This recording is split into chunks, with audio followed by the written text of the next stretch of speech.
During your first 18 years of life, if a parent or other adult in the household often or very often would swear at you, insult you, put you down, or humiliate you, step inside the circle.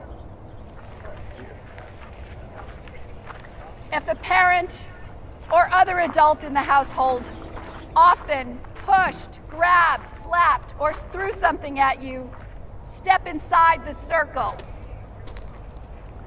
If a parent or other adult in the household often or very often ever hit you so hard that you had marks or were injured, step inside the circle.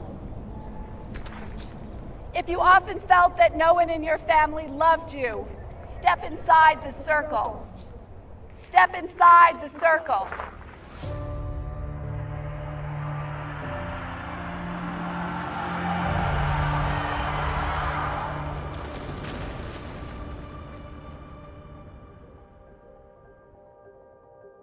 I think society got prison wrong, and they're seeing what's wrong with people instead of what happened to people.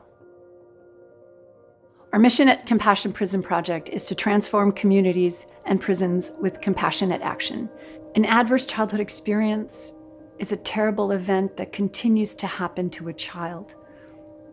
And there's no way to know when it's going to happen again, which puts the kid into a hypervigilant state. I have 8 of those ACEs, and when I found out I have 8 adverse childhood experiences and that my behavior was a direct result of the trauma that I experienced in childhood, it changed my life. The men and women in prison, 64% of them have 6 or more of those.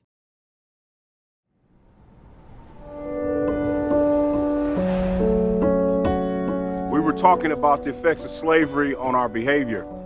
And I'm gonna be honest with you, I ain't agree with it when I first heard it. But then when he talked about the discipline, I had a flashback of how I used to get whipped with a bullwhip, naked. I didn't put the 2 and 2 together, but I realized, that's how slaves was whipped. Because it was generational trauma passed on from one mother to another mother to another mother, and it passed on to me. I still got marks on my legs and stuff behind that. And I just remember there was no one I could run to, no one could help me. And she just was telling me how much she loved me, and she cried and she beat me with a bullwhip.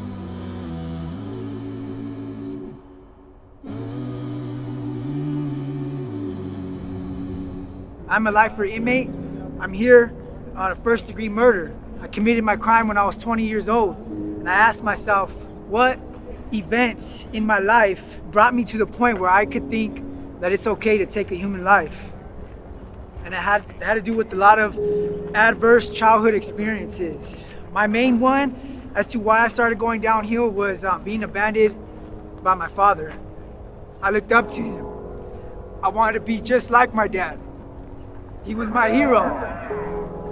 But when I turned 8 or 9 years old, he got deported to Mexico.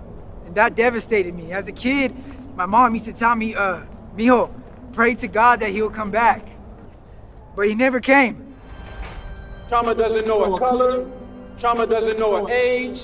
Trauma doesn't know a tax bracket. Trauma doesn't know any of these things. Anybody can be traumatized, anybody. Symptoms of trauma: nightmares and night terrors. Inability to love. Addictive behavior. Insomnia. Depression. Shame. That's not who you are, but it's a symptom of being traumatized. And we're here to heal each other. We heal in community. When I do these circles with anybody, when they see the extent of childhood trauma in themselves, but also in the people around them, it's a shift. It takes the othering out. It actually brings a human in. And that, as a society, is one of the imperatives that we need to get to. We got to start seeing each other for what happened to us and not what's wrong with us. When we start the journey of being compassionate with ourselves, not only does it change ourselves, it changes our communities and our society. Today, I'm still healing. I'm still healing from my abandonment issues. I am a lifer inmate. Being here today, witnessing all you guys' traumatic experiences gives me motivation, gives me inspiration to continue on the path that I'm currently on. Through the mist and the pain, I've learned to maintain. There is no shame. There is no